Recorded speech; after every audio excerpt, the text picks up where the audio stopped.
Hi friends, welcome back to my channel. దీపారాధనకు ఎన్ని వత్తులను వేసి వెలిగించాలి అనే దాని గురించి ఈ వీడియోలో తెలుసుకుందాం. ముందుగా ఈ వీడియోకి లైక్ చేసి సబ్స్క్రైబ్ చేయండి.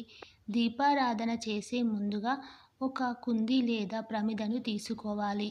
వెండి లేదా బంగారం లేదా మట్టితో చేసిన ప్రమిదను తీసుకోవచ్చు. ముందుగా ప్రమిదలో నెయ్యి పోయాలి. ఆ తర్వాత త్రివత్తి సంయుక్తం అంటే 3 వత్తులు తప్పక ఉండాలి.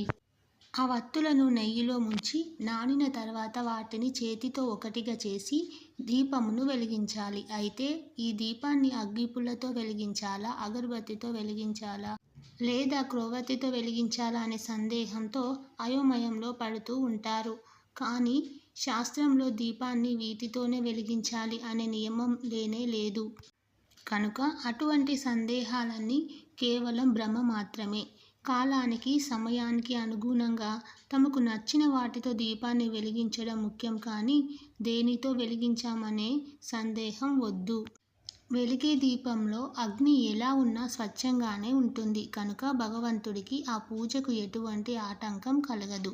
అలాగే ఒక దీపంతో మరొక దీపాన్ని వెలిగించకూడదు అని చాలామంది సంకోచిస్తూ ఉంటారు.